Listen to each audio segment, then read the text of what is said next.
केसारी लाल का भाई का घर है रसूलपुर चट्टी, उसके घर गए हैं, उसके घर गए हैं।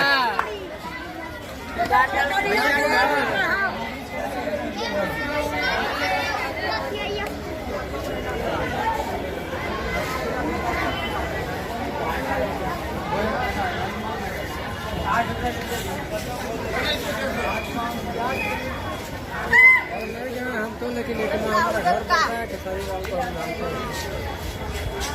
30 रुपये का टिकट 50 रुपये में बिक रहा है।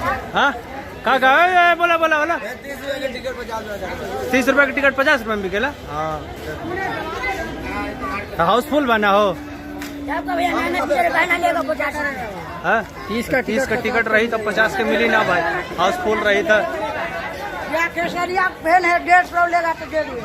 150 लेगा, 150 लेते 150 दे में 200 लेगा तो बहन तो 200 देंगे। बढ़िया बात है। भाई का नंबर है साल भर में हमें पड़ेगा यहाँ पर जो हंसा के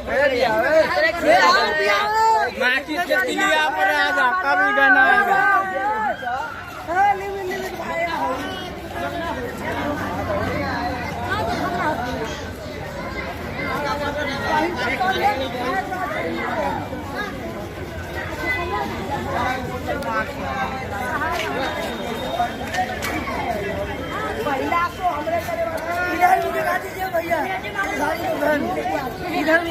हाई खेसारी का फैन बगा ये फिल्म देखे ला का ये हो।